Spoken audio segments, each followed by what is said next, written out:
Hello again, and welcome to another episode of Quantum on the Treadmill. Like always, these are questions I ask AI as I try to learn the mysteries of quantum. I hope you enjoy this episode. Thanks again. I'm John Willis, also known as Butchagalupe.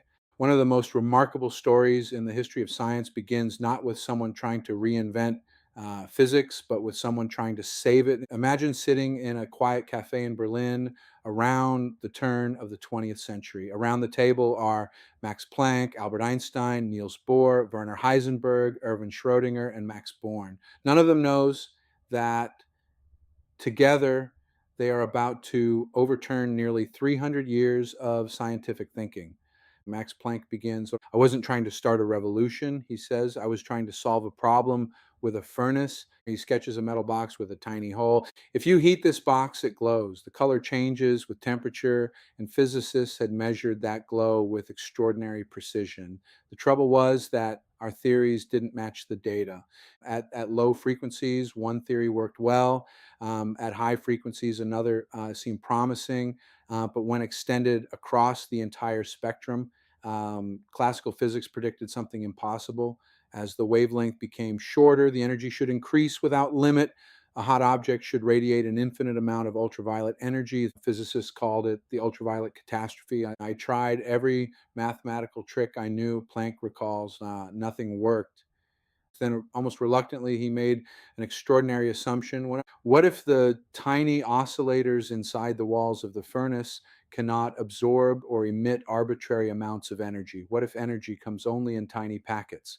Instead of taking on any value whatsoever, energy could exist only in whole number multiples of a tiny quantity proportional to the light's frequency.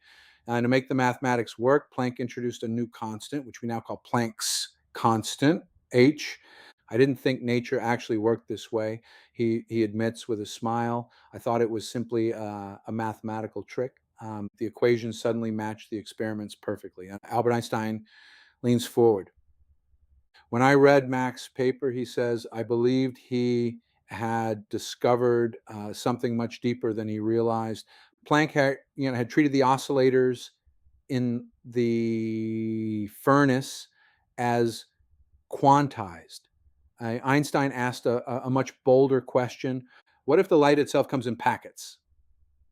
And this was an astonishing suggestion. For decades, experiments had demonstrated that light behaved like a wave. It produced interference, diffraction, and refraction exactly as wave theory predicted. But there was another experiment, Einstein continues. The photoelectric effect had puzzled physicists for years. Shine bright red light on a piece of metal and nothing happens. Shine even brighter red light, still nothing. And now shine a faint blue light, electrons immediately fly from the surface. Classical wave theory predicted that brightness, the amount of energy in the wave, should matter most. Instead, only the frequency mattered. Einstein proposed that every packet of light carries an energy equal to Planck's constant multiplied by its frequency. If a single packet has enough energy, it knocks an electron free. If it does not, no number of low energy packets can compensate. Light was not merely behaving like a wave, it also behaved like individual particles. And today we call them photons. Planck had introduced a mysterious constant. Einstein gave that constant physical meaning. Niels Bohr joins the conversation. Einstein solved one mystery, he says, but atoms themselves remained impossible.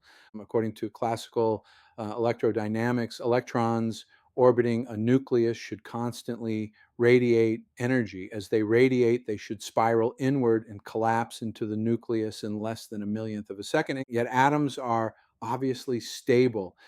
Bohr proposed another radical idea. So what if electrons are allowed to occupy only certain specific energy levels? The electron was no longer free to orbit anywhere it wished. Only certain orbits were permitted. Even stranger, while an electron remained in one of those allowed states, it radiated nothing at all. Only when it jumped from one allowed energy level to another did it emit or absorb light. And the energy of that light, exactly Einstein's photon, exactly Planck's constant, the color of the emitted light, was determined by the difference between the two allowed energy levels.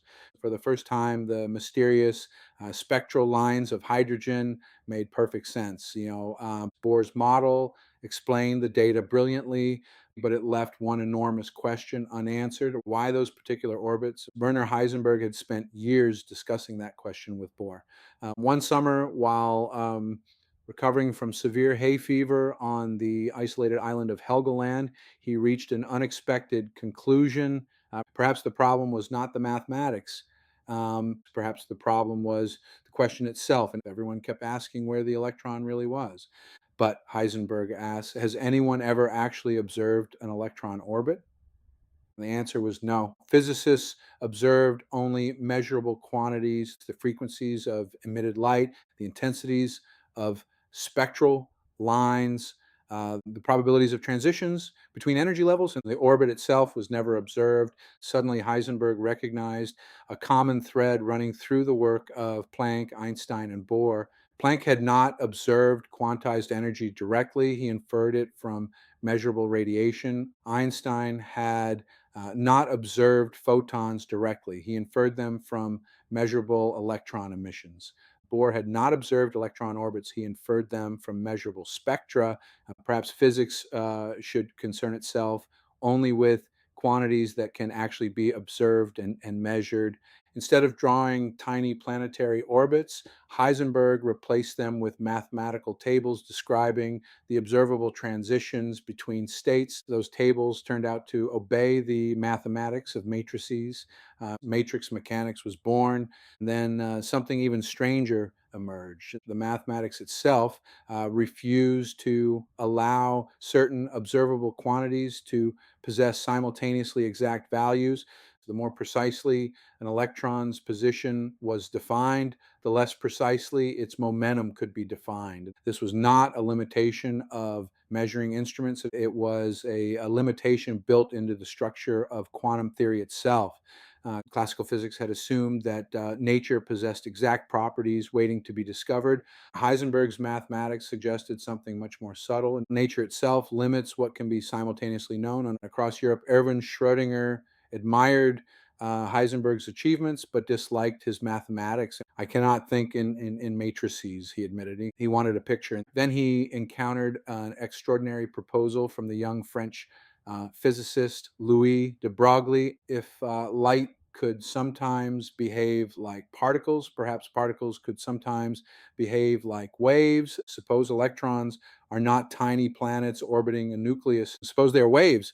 Schrödinger developed a new equation describing how those waves evolved through space and time. And then he applied the equation to the hydrogen atom. The results astonished everyone. Without assuming Bohr's special orbits, without inserting quantized energy levels, without building quantization into the theory, the equation naturally produced only certain stable wave patterns around the nucleus. Just as a guitar string supports only certain standing waves, the electron wave supported only certain stable energy states. The discrete energy levels that Planck had introduced as a desperate mathematical assumption simply emerged from the mathematics.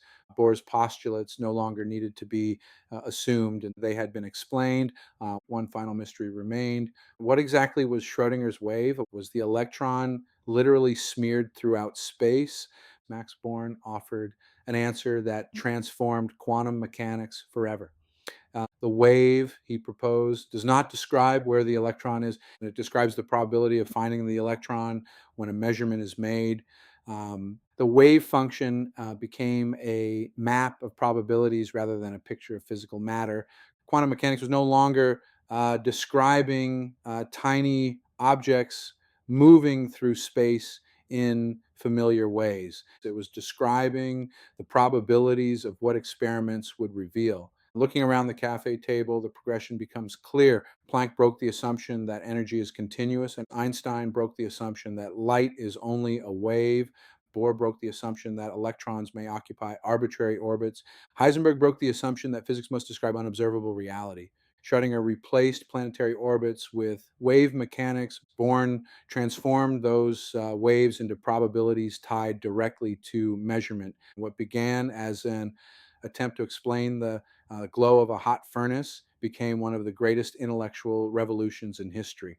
Planck's tiny constant, introduced almost apologetically to rescue a stubborn equation, became the thread connecting every major advance. It linked photons to atoms, atoms to waves, waves to probabilities, and ultimately reshaped humanity's understanding of reality itself.